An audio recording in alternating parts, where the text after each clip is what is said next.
Welcome to the notes making and lecture of GS3 series of economy. We are already into lecture 14. अब हमारे पास तीन छोटे छोटे topic हैं. हम उसको एक साथ एक ही टॉपिक वीडियो में नहीं करेंगे. कर सकता था मैं, बट मैं इसलिए करना चाहता हूँ ताकि for you who are doing it right now आपके लिए हो सकता है डिसकंटिन्यूटी फील हो. Okay, it's okay, just take care of it.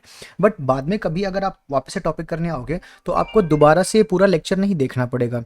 You will just have to go through just MSME part, and then you'll have to go through your different lectures. For example, you'll have to go through industrial revolution, and then you can go through semiconductor. So these are the three things we'll be doing today. Okay, so first we'll be doing MSME. ठीक है, और जैसे ही MSME खत्म हो जाएगा हम लगे हाथ इंडस्ट्रियल रिवोल्यूशन करेंगे और फिर लगे हाथ सेमीकंडक्टर इंडस्ट्री करेंगे. और ये सारे एक एक पेज के ही हैं, ज़्यादा है नहीं. अगर कंटेंट इस पे आएगा तो चाहे 20 मार्क्स में आए, चाहे 15 मार्क्स में आए, चाहे 10 मार्क्स में आए, क्वेश्चन हम यही लिख, चाहे 15 मार्क्स में आए, चाहे 12.5 मार्क्स में आए, हमारा कंटेंट सिर्फ यही रहेगा, not more than this. Okay, so without wasting our time let's start with MSME. और मुश्किल से मेजरली 20-20 मिनट के लेक्चर्स होंगे ये, और ये आपका 3 टॉपिक खत्म होता है 14th लेक्चर में. Then we'll be doing 15th lecture में industrial revolution 4.0, and then 16th lecture में we'll be doing semiconductor industry. इससे ज़्यादा कुछ broadly इसमें है नहीं. ओके, चलिए शुरू करते हैं. सो MSME पढ़ने से पहले ये समझो कि अभी हम क्या पढ़ रहे थे. अभी तक हम सारे लेक्चर में क्या पढ़ रहे, इंडस्ट्रियल रिवोल्यूशन पढ़ रहे थे, राइट. इंडस्ट्रियल सेक्टर पढ़ रहे थे. अब इंडस्ट्रियल सेक्टर में इंडस्ट्रियल रिवोल्यूशन आगे पढ़ेंगे. अब इंडस्ट्रियल सेक्टर जब हम लोग पढ़ रहे हैं तो सबसे इंपॉर्टेंट क्या है जानना कि what are the various types of sector. जो मैंने आपको बताया कि प्राइमरी सेक्टर है, सेकेंडरी सेक्टर है, एंड टर्सरी सेक्टर है. So tertiary sector is service sector, जो हम इंडस्ट्रियल सेक्टर खत्म करने के बाद पढ़ेंगे. प्राइमरी सेक्टर हमने एग्रीकल्चर वगैरह पढ़ लिया, right. Majorly primary sector is what, raw material. तो एग्रीकल्चर वाला पोर्शन हमने कर लिया, पूरा का पूरा एक सिलेबस ही अलग है. देन सेकेंडरी सेक्टर में वी हैव मैन्युफैक्चरिंग. अब MSME भी तो इसी मैन्युफैक्चरिंग का ही पार्ट है, बिकॉज व्हेन वी से इंडस्ट्रियल पॉलिसी तो इंडस्ट्रियल सेक्टर में हमारा MSME भी आता है. और हमें पता है कि मैन्युफैक्चरिंग के लिए कितना हमारे पास वो रहा है वॉइड. हम सिर्फ ग्लोबल वैल्यू चेन का सिर्फ 2.8% ही हैं, जहां हमारे कॉम्पिटिटर्स 28.8 पे बैठे हुए हैं. सो अब इसमें जैसे हमने कहा था cottage at your backyard, China का मॉडल जो हमने दिया था, तो उस अकॉर्डिंग से हमें क्या समझ में आ रहा है कि MSME को भी ग्रोथ देना उतना ही इंपॉर्टेंट है, right. So will study MSME. देखो MSME में ऐसा नहीं है कि इसके लिए मैं 4 घंटे का लेक्चर चाहिए सर, प्रॉपर MSME समझाओ मुझे कि कैसे MSME बनाने का लॉ कैसे है. मैं आज बैठूंगा MSME बनाने के लिए और मेरे पास पैसे आ गए थोड़े, सो मैं MSME एस्टैब्लिश करना चाहता हूँ, तो सर मैं पहले क्या करूँगा, किन किन लोगों को इकट्ठा करूँगा, रजिस्ट्रेशन कैसे कराऊँगा. ये आपको कभी नहीं पूछेगा. आप सोच के देखो, अगर मैं आपको 1.5 घंटे के लेक्चर में पढ़ा दूं MSME एस्टैब्लिश कैसे होता है, MSME को टैक्स कैसे भरना होता है, MSME को अपना ऑर्गेनाइजेशनल हायरार्की कैसे मेंटेन करना होता है, ये आपसे कहाँ पूछेगा. मुझे बस सिलेबस मैप करके दिखाओ.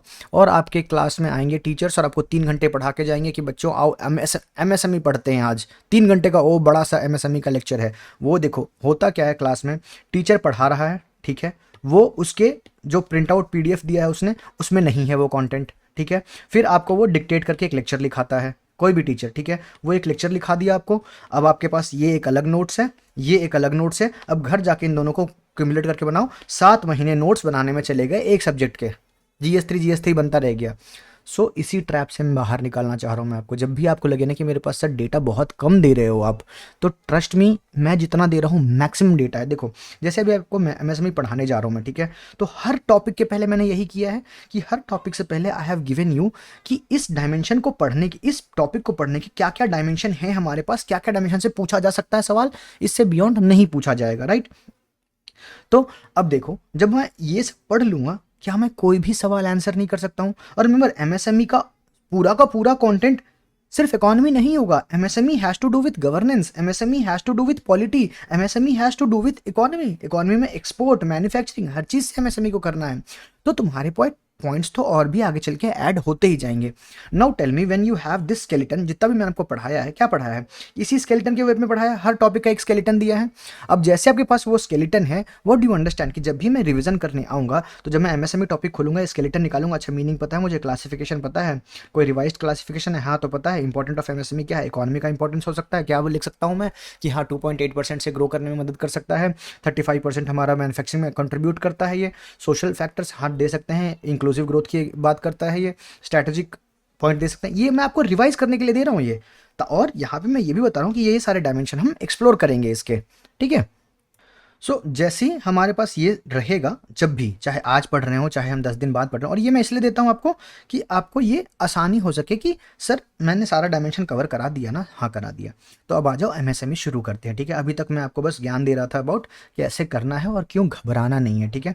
चलो एमएसएमई मीनिंग क्लासिफिकेशन देखेंगे, एमएसएमई का रिवाइज क्लासिफिकेशन देखेंगे क्या है। तो जब जैसे क्लासिफिकेशन रिवाइज देखेंगे तो पहला वाला देखने का मतलब नहीं है, नहीं पूछेगा आपसे कि बताओ कि भाई 2013 से पहले क्या क्लासिफिकेशन थी एमएसएमई की, नहीं पूछेगा, राइट।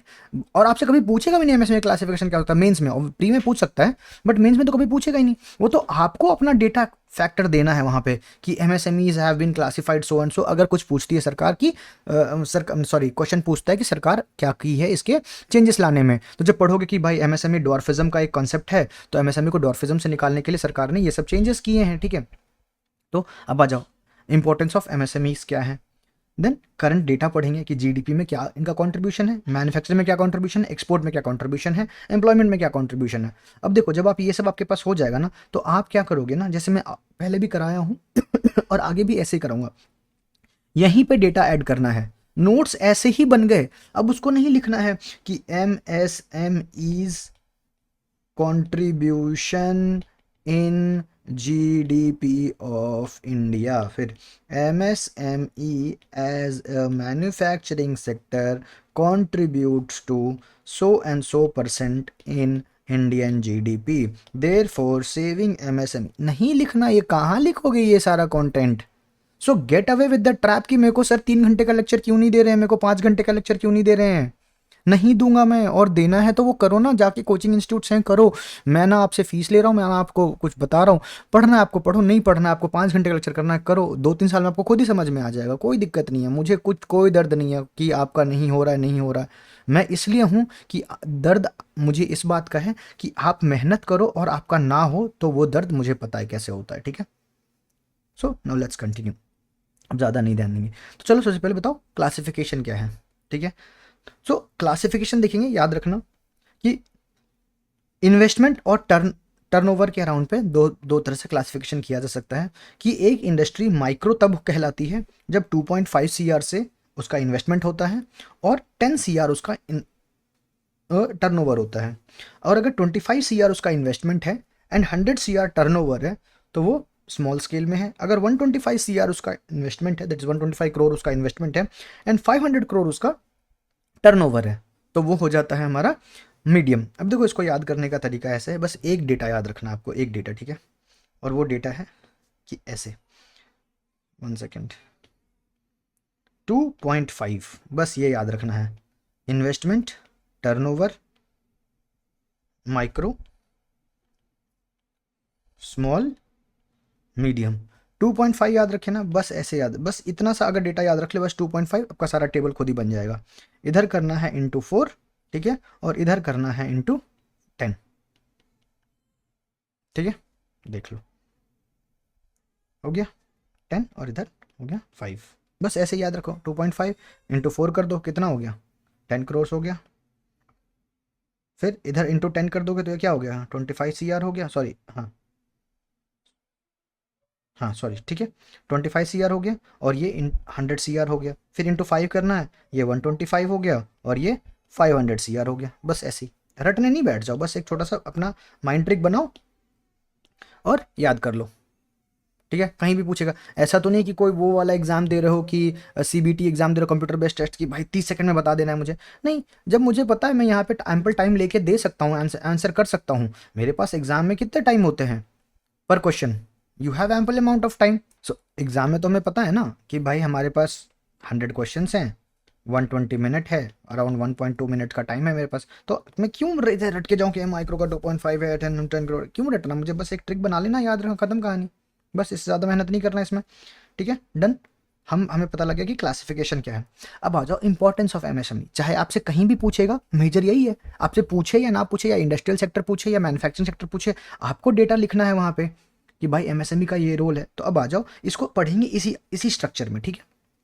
अब आ जाओ बताओ कि एमएसएमई जब देख लिया, रिवाइज क्लासिफिकेशन देख लिया, ठीक है, मीनिंग देख लिया हमने, micro small and medium enterprises which is working towards further growth of the country and वो हम बाकी उसका ग्रोथ जो भी डेफिनेशन था हम पहले देख चुके हैं और उसका वो ज़्यादा इंपॉर्टेंट है नहीं। अब आ जाओ, बताओ इंपॉर्टेंस ऑफ एमएसएमई क्या होगा। इकोनॉमिक इंपॉर्टेंस क्या है, it helps in employment generation. Social importance क्या है, इंक्लूसिव एंड अपलिफ्टमेंट में, इंक्लूसिव ग्रोथ एंड अपलिफ्टमेंट में हेल्प करेगा वो, अपलिफ्टमेंट ऑफ वुमेन। और डेटा बताएंगे आगे चल के हम कि भाई वुमेन लेड इतना एमएसएमईज हैं हमारे पास। देन स्ट्रैटेजिक है, क्यों, ये डिसेंट्रलाइज कर रहा है। एक जगह, मैंने आपको पिछले लेक्चर में बताया था कि एक जगह बड़ी इंडस्ट्री एस्टैब्लिश करने का खर्चा इतना ज़्यादा हो, जैसे मैंने आपको मोटरसाइकिल एग्जाम्पल दिया था कि चलो मैं अगर एक मोटरसाइकिल कंपनी बैठाता हूँ, ठीक है, और मैं इसी में कहता हूँ कि मैं सारे हब, स्पोक, टायर, रिम, जितना भी इसका इंजन सब मैं यहीं इन हाउस बनाऊंगा, तो ये कितना बड़ा बर्डन होगा मेरे को एक इंडस्ट्री सेट करने में, चाहे गवर्नमेंट को भी एक इंडस्ट्री सेट करने में।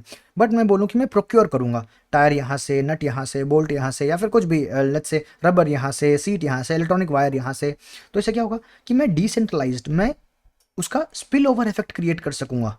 What is spill over effect की जाए, इसकी डिमांड होगी वो इसका आउटपुट होगा, जो इसकी डिमांड होगी वो इसका आउटपुट होगा। सो ऐसे ऐसे करके हम स्पिल ओवर इफेक्ट बनाते जाएंगे कि भाई इसने जो बनाया वो इसका आउटपुट इसका रॉ मटेरियल होगा, इसका आउटपुट इसका रॉ मटेरियल होगा, राइट। उसी तरीके से सो डिसेंट्रलाइज करेंगे। अब आ जाओ डेटा देखते हैं, ये करंट जीडीपी का इंपॉर्टेंस क्या है। अगर इकोनॉमिकल इंपॉर्टेंस बोलेंगे कि employment generation and inclusive growth कर रहा है, हमें पता है एम्प्लॉयमेंट जनरेशन में लिखेंगे हम कि 85% of workforce is still out of formal sector, informal sector में है। Only 3% is educated, sorry formally educated, vocationally trained 33.3% is still unvocationally trained, है ना। तो उनको यहाँ पे इंटीग्रेट किया जा सकता है एमएसएमई में। सो जीडीपी का contribution MSME 31.3% of GDP contribution कर रहा है। मैन्युफैक्चरिंग सेक्टर में 36% का मैन्युफैक्चरिंग सेक्टर कर रहा है, और एक्सपोर्ट में अराउंड 46% का एक्सपोर्ट कर रहा है। Is happening through MSMEs. इससे ज़्यादा डेटा नहीं चाहिए, इससे ज़्यादा डेटा लेके करोगे भी क्या। करंट स्टेटस में तुमको कहीं इंपॉर्टेंस दिखाने ही बोलेगा, करंट इंपॉर्टेंस ऑफ एमएसएमई दिखाओगा, एमएसएमई के इंपॉर्टेंस दिखाने के लिए 5 डेटा काफ़ी है। Then employment, we know that 32.8 crore employment is generated by MSMEs, and this is second after agriculture. Agriculture में तो पता है 42% of employment generation है। जनरेशन तो नहीं, 42% ऑफ एम्प्लॉयड हैं, जनरेशन तो क्या ही है, ठीक है, डिस्गाइज अनएम्प्लॉयमेंट है वहाँ पे। ओनली 12% जीडीपी कंट्रीब्यूशन के साथ 42% ऑफ वर्कफोर्स लेके बैठा हुआ है, बिकॉज वो डिस्गाइज्ड अनएम्प्लॉयमेंट है, उसको लेके नहीं बैठा है, वो मजबूरी में लोग हैं वहाँ पे। सो 32.8 करोड़ एम्प्लॉयमेंट जनरेट कर रहा है, ओनली सेकंड आफ्टर एग्रीकल्चर। सो सी, हम मैन्युफैक्चरिंग में भी, इंडस्ट्रियल सेक्टर में हमारे पास इतनी एम्प्लॉयमेंट नहीं है जितनी यहाँ पे है। So it becomes very important, जो हम यहाँ पे कहते हैं इकोनॉमिक। सो आप ये दोनों पॉइंट को क्लब करके भी लिख सकते हो कि इंपॉर्टेंस क्या है, राइट। इंपॉर्टेंस ऑफ इकोनॉमिकल आप लिख सकते हो कि जीडीपी का कंट्रीब्यूशन इतना है, मैन्युफैक्चरिंग का कंट्रीब्यूशन इतना है, एक्सपोर्ट का कंट्रीब्यूशन इतना है। उसी तरीके से आ जाओ, चैलेंजेस होंगे इसके कुछ। एमएसएमई का चैलेंजेस क्या हो सकता है कि अगर मैं आपको कहता हूँ कि चलो आपका नाम बोलता हूँ, चलो अजय, अजय जी आप इस्टेब्लिश कीजिए एक कंपनी, तो आप सबसे पहले कैसे सोचोगे। देखो मैं आपको थॉट प्रोसेस बता रहा हूँ कि कैसे सोचना एग्जाम में, कि कोई भी चीज़ आए, जैसे मैं आपको लास्ट लेक्चर में बताया था कि कैसे इंटरनल सिक्योरिटी क्वेश्चन आएंगे, तो आप कैसे लिख सकते हो कि पॉइंट्स वही होंगे, आप उसको सब हेड में बांट दो। तो आप बोलोगे कि सर मेरे पास तो पहले हो सकता है सर पैसा नहीं हो, तो आप लिखोगे लैक ऑफ फंड, ठीक है सर, लिखोगे सर। फिर हो सकता है मेरे पास ज़मीन नहीं हो, तो लैक ऑफ लैंड। सर अगर मेरे पास पैसा भी आ जाए, लैंड भी आ जाए, हो सकता है मेरे पास लाइसेंसिंग का इशू आ जाए, ठीक है। अगर आपको पता होगा कि सर मेरे पास लैंड भी आ गया, लेबर भी, सॉरी लाइसेंस भी आ गया, हो सकता है सर लेबर का अवेलेबिलिटी ना हो, है ना, इंफ्रास्ट्रक्चर का अवेलेबिलिटी ना हो।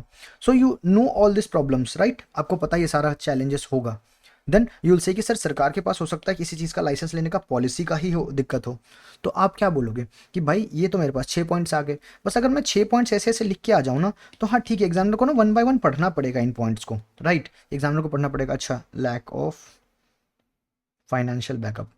आप रादर देन राइटिंग दिस, आप लिखो पॉइंट 1, लिखो financial constraint, low availability of finance, UK Sinha committee, only 19% have formal credit, ठीक है, लिख दिया।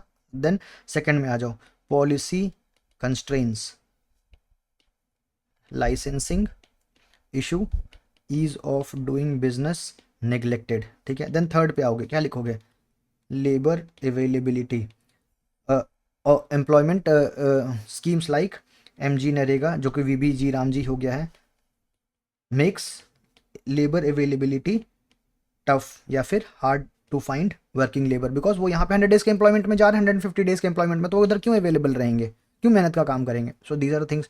सो पॉइंट उतने ही लिखेंगे, बट मैंने क्या किया उसको, मैंने उसको डाइवर्ट कर दिया और भी एक हेडिंग ऐड कर दिया, उसी वर्ड के लिए एक और हेडिंग ऐड कर दिया, वर्ड भी पूरे हो रहे हैं, कीवर्ड भी ऐड हो रहा है, वेटेज भी ऐड हो रहा है आंसर में, राइट।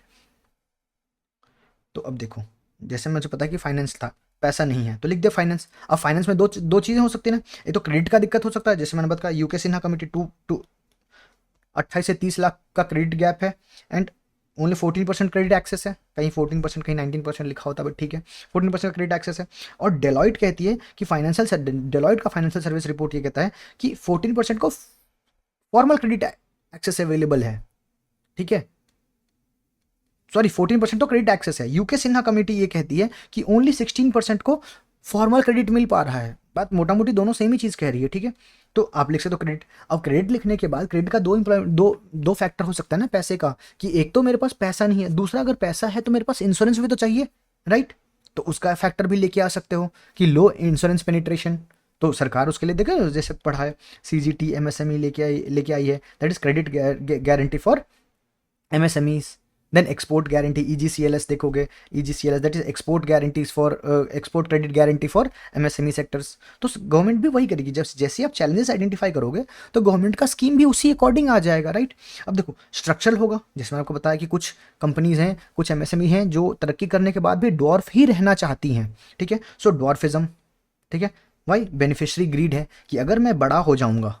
अब देखो मैं इसमें और आपको क्या लिखा हूं यहाँ पे, डॉर्फिज्म MSME intending to be dwarf so that they can avail more government facilities और subsidies, ये लिखा हूँ, पॉइंट है उसको लिखाने का, फिर तो मैं किताब ही दे दूँ ना आपको। सो सीधा लिखो डॉर्फिज्म बेनिफिशियरी ग्रीड है, वो मैं आपको एक्सप्लेन कर दे रहा हूँ क्या है बेनिफिशियरी ग्रीड, ठीक है। इंफ्रास्ट्रक्चर ऑब्वियसली पूरी इंफ्रास्ट्रक्चर अवेलेबिलिटी है, क्या रोड अवेलेबल नहीं है जहाँ पे वो सेटअप होना चाहते हैं, या फिर इलेक्ट्रिसिटी अवेलेबल नहीं है जहाँ पे वो सेटल होना चाहते हैं। Then technology, obviously low penetration of technology. Digital divide है ना, डिजिटल इलिटरेसी लिख सकते हो, डिजिटल लिटरेसी का डिवाइड लिख सकते हो। Then productivity, skill shortfall, present the data here, only 3% vocationally trained, 30.3% informally trained, और भी डेटा ऐड कर सकते हो यहाँ पे। Only 50% graduate are employable. Data ऐसा कुछ भी नहीं जो नया है, ऑलरेडी हम यहाँ तक पढ़ते आए हैं। अगर आप नहीं पढ़ो तो आप go back and watch the series, it is very important. हम इसमें बहुत क्रिटिकली एंड बहुत टेक्निकली चीज़ें कवर करते आए हैं, ठीक है। देन रेगुलेटरी हर्डल, जो मैंने आपको बताया कि भाई ईज ऑफ डूइंग बिजनेस नहीं हो सकता, कंप्लाइंस इशू हो सकता है। Increase IOCR, that is what is IOCR, कि इंक्रीमेंटल आउटपुट क्रेडिट रेशियो, कि भाई मुझे 1 यूनिट आउटपुट कराने के लिए ना 2 रुपया डालना पड़ रहा है 1 रुपया का आउटपुट लेने के लिए, सो दिस इज इंक्रीमेंटल, ये इंक्रीज कर जा रहा है। देन कंप्लायंस इशू है, कंप्लायंस इशू में तुम ये भी लिख सकते हो कि ग्रीन कंप्लायंस, CABM लिख सकते हो, CBAM that is carbon border management act, जो यूरोपियन यूनियन, हम एक्सपोर्ट भी करेंगे तो दिक्कत आएगा। Ease of doing business, yes, labour law compliances है, ग्रीन एनवायरमेंटल कंप्लायंसेस है। अवेलेबिलिटी ऑफ लेबर, जो मैंने आपको बोला था यहाँ नहीं लिखा है वो पॉइंट, देखो मेरे को भी याद आया, अब लिख दिया मैंने कि availability of labour, other schemes like MG NREGA, VBG Ramji creates labour shortfall, data add कर दो, है ना। एक्सपोर्ट कंस्ट्रेंट्स हैं, बिल्कुल लिख दो यहाँ पे, कैसे अभी बताया मैंने, carbon border management act of European Union. Then सरकार का एक्सपोर्ट लिमिट होता है सो दैट हमारे डोमेस्टिक प्रोडक्ट में ही रह सके। Then competition, obviously cheap competition आ रहा है बाहर से, क्या है चीप कंपटीशन, कि भाई चाइना से डंपिंग हो रही है हमारे यहाँ, तो सरकार इसको सॉल्व करने के लिए क्या करेगी, एंटी डंपिंग ड्यूटी लगाएगी। तो इसी तरीके से याद रखना कि जितना भी कंप्लायंस का इशू आएगा सरकार उसके लिए कुछ ना कुछ लेके पहले से सरकार तैयार है, ओके। तो ये हो गए चैलेंजेस। अब चैलेंजेस के बाद हमारा नेक्स्ट टॉपिक क्या है कि गवर्नमेंट इसके लिए इनिशिएटिव्स क्या लेगी। एग्जैक्टली मैंने आपको अभी बताया ना कि क्या है, कि भाई पहले तुम बताओ कि चैलेंजेस क्या हैं, जैसे ही चैलेंजेस समझ में आ गया तो पता लगे कि गवर्नमेंट उसी चैलेंजेस को एड्रेस करने के लिए इनिशिएटिव लेके आएगी, राइट। तो बताओ फाइनेंशियल क्रेडिट के लिए क्या लेके आई, TREDS। व्हाट इज TREDS, कि भाई आपका ट्रेड रिलेटेड एक्सपोर्ट हम दे रहे हैं, कि अगर आप मेरे से सामान लेके, ठीक है, नहीं, sorry, this is not, this is for payment settlement, that you have to use this platform for your payment settlement. So sorry, TREDS is it is trade, एक मिनट, मुझे याद था, ये था ट्रेड रिलेटेड रिसीवेबल्स है शायद, हाँ trade receivables, और यही था ना, मुझे याद क्यों नहीं आ रहा है, यही था शायद, हाँ ट्रेड रिसीवेबल डिस्काउंटिंग सिस्टम था शायद, correct me if I am wrong, okay यही था ट्रेड रिसीवेबल डिस्काउंटिंग सिस्टम, हाँ। सो this is a mandatory platform जहाँ पे सबको सेटल करना है अपना फंड यहीं पे। इससे क्या होगा, इससे होगा कि भाई देने वाले को भी दिक्कत नहीं है और लेने वाले को भी दिक्कत नहीं है, पैसा यहाँ पे इजीली सेटलमेंट हो रहा है। Then MSME Samadhaan, MSME Samadhaan was for delayed payments. भाई पता है कि मेजरली यहाँ पे we have this information that almost 900 crore rupees have been stuck of MSMEs in just delayed payment। यही है आई गेस 900 crores है ये, नहीं 900 नहीं, सॉरी 9 लाख करोड़ है, सॉरी हाँ 9 लाख करोड़ के आसपास, 9 lakh crore rupees are stuck in delayed payments, okay। then you have PM EGP, what is it is for credit link subsidies, कि आपको क्रेडिट लिंक सब्सिडीज मिलेगा फॉर एमएसएमई। अगर नॉन परफॉर्मेंस हैं आप, ठीक है, अगर नॉन परफॉर्मेंट है तो आपको ये बेनिफिट नहीं मिलेगा। So MSME is being encouraged to be on time with their payment, right. So उससे क्या होगा, उससे both for the MSME and for the debtor compliance issue का दिक्कत नहीं आएगा, right.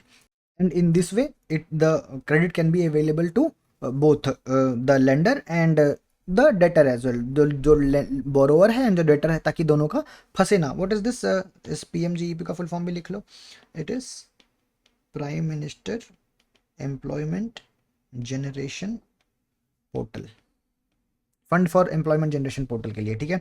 Then CGTMSE we already know, that is credit guarantee for MSMEs के लिए है। तो government is giving credit guarantee कि हाँ जो बोरोअर्स हैं उनको तुम लोन दो, उसका गारंटर मैं हूँ। देन उद्यम पोर्टल फॉर रजिस्ट्रेशन, फॉर्मलाइजेशन के लिए कि भाई यहाँ पे रजिस्टर करो, and we have data that 1.7 crore registered MSMEs हैं हमारे पास।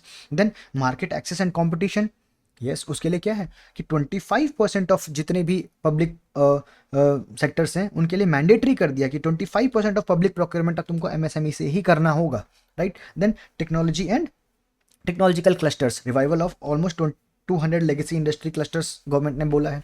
सो दीज आर गवर्नमेंट इनिशिएटिव्स। अब देखो इसमें से कुछ याद आएंगे, कुछ नहीं याद आएंगे, कुछ सवाल के अकॉर्डिंग होंगे, कुछ सवाल के अकॉर्डिंग नहीं होंगे, ठीक है। Then ease of doing business के लिए जन विश्वास एक्ट लेके आई, ease of doing business, compliance reduce करने के लिए, समस्या से समाधान तक, राइट। इसी तरीके से इनकम टैक्स का भी एक है, वो आप बताओगे मुझे कि इनकम टैक्स का एक स्लोगन है गवर्नमेंट का, you will tell me what is this. समस्या से समाधान तो चलो इसके लिए हो गया।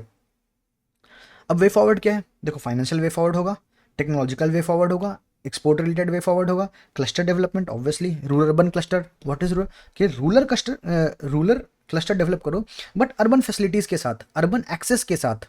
सो इट इज़ कि ऐसा ना हो कि वो प्रोड्यूस यहाँ हो रहा है, उसको स्टोर करने के लिए यहाँ आना पड़े। रिमेंबर जैसे किसानों के साथ पढ़े थे कि कहा तो गया था कि भाई 80 किलोमीटर के अंदर होना चाहिए उनके पास मंडी का एक्सेस, लेकिन है कितना, 480 किलोमीटर पे जाके मंडी का एक्सेस है। So that is a problem.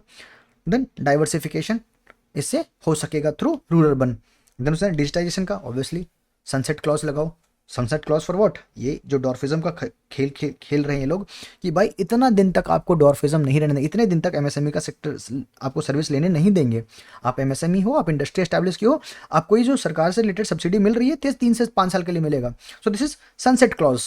जैसे याद करो क्विंटिलियल पॉलिसी में, परमानेंट सेटलमेंट एक्ट में होता था ना सनसेट क्लॉज कि अगर इतने बजे तक तुम्हारा नहीं आया पेमेंट तो तुम्हारी जिम्मेदारी गई।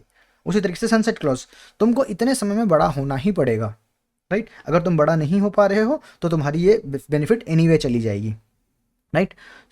अब आ जाओ गवर्नमेंट स्कीम्स फॉर एमएसएमईज। ये तो हमने पढ़ लिया गवर्नमेंट का इनिशिएटिव्स हैं। कुछ स्कीम्स हैं स्पेसिफिकली, देखो तुम ये भी यूज़ कर सकते हो प्लस वो भी यूज़ कर सकते हो, कोई दिक्कत नहीं है कुछ भी। बस ये था मेरे पास पॉइंट्स आ गए तो मैंने आपको लिखवा दिया, मैं भी कभी याद कर लिया उसको। तो PM Vishwakarma, what is this कि आर्टिजन्स के अगर पीएम विश्वकर्मा स्कीम के तहत है तो आर्टिजन की क्वालिटी इंश्योर्ड होएगी, ब्रांडिंग इंश्योर्ड होएगी, ग्लोबल एक्सेस मिल पाएगा। देन उद्यम portal obviously what simplifies MSME registration, अभी जस्ट हमने लिखा है कि अराउंड 7.4 करोड़ रजिस्टर्ड एमएसएमईज हैं उद्यम पोर्टल पे, so this is a beneficiary thing. So overall in conclusion what will you write कि MSMEs are true growth engines, remember true growth engines.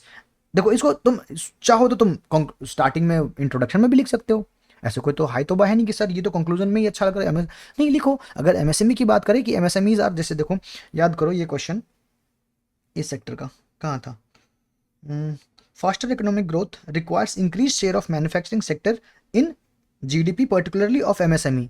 अब याद करो ये क्वेश्चन के लिए तुम क्या ये वाला इंट्रोडक्शन नहीं लिख सकते, लिख सकते हो MSMEs are true engine and job multiplier in new India embodying the spirit of Atmanirbhar Bharat through grassroots entrepreneurship. So it becomes very important that particularly MSME पे फोकस सरकार को करना चाहिए, राइट। सो देखो कंक्लूजन लिखा है, कंक्लूजन में उसको यूज करो, this is just data, treat it as a data. ये आपका स्टैटिक नोट है, स्टैटिक डिजिटाइज नोट है, तो आप इसको याद करो ऐसे कि मुझे इसको रिप्लिकेट करना है जब चाहूँ मैं, जैसे चाहूँ, ठीक है। सो दिस इज विद एमएसएमई। अब हम नेक्स्ट लेक्चर, अभी जैसे देखो ये कितने देर का लेक्चर हो गया, 26 मिनट का लेक्चर हो गया ना, तो जैसे ही 26 मिनट खत्म होगा आपको ये वीडियो अपलोड करने के 26 मिनट बाद आपको बाय डिफॉल्ट आपको ये इंडस्ट्रियल रेवोल्यूशन 4.0 मिल जाएगा, okay. So I will see you in that lecture. If you are just having this PDF, so you can join this for group for PDFs and you can scan this for free lectures, okay। I'll see you in the next class immediately after this.